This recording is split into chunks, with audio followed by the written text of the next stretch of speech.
So the problem occurs when you already have the Pro or Premium account of the CapCut, but when you try to export your video, instead it says you have to join the Pro version of CapCut.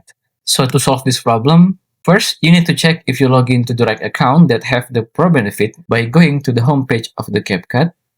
If you are on the editing, you can just click right here at the top left of your screen, click on CapCut, and then choose on back to homepage.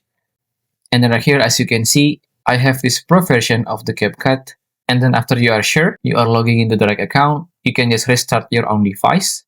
But before that, you want to make sure you are quitting your CapCut application.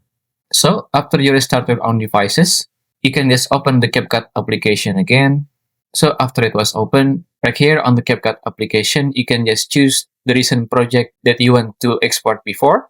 Just click on the specific project, and then you can try to export it right now. So it should fix your problem. And if you still have any question, just comment down below, and I will try my best to assist and help you guys. And that's how to fix Export Pro error even though the CapCut account is already a Pro. If you find this video useful, please consider like and subscribe.